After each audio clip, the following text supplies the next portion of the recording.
ابنك على ما تعوديه 8 نصائح تعلمك إزاي تربي طفلك صح وتخليه شخص معطاء. أزاي أربيه ابن صح وأخليه شخص واثق من نفسه وفعال في المجتمع؟ هو السؤال الشهير للأمهات في السنة الأولى من الأمومة، فتسعى الأمهات دائما وراء الطرق والحيل التي تساعدها في تربية طفلها وبناء شخصيته.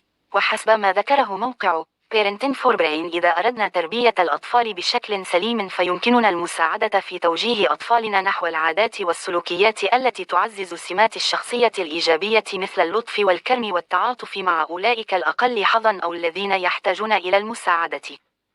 وإليك بعض الطرق التي يمكن للوالدين من خلالها بناء شخصية جيدة ومساعدة أطفالهم على النمو ليصبح شخصاً جيداً. تنمية التعاطف في طفلك.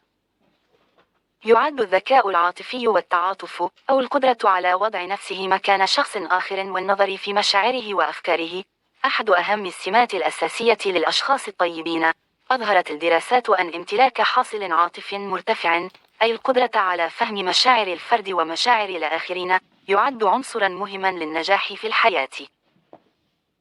لتشجيع التعاطف لدى طفلك، شجعه على التحدث عن مشاعره وتأكد من أنه يعرف أنك تهتم به. عندما يحدث صراع مع صديقة، اطلب منها أن تتخيل كيف يمكن أن تشعر صديقتها وتبين لها طرق إدارة عواطفها والعمل بشكل إيجابي نحو التوصل إلى حل.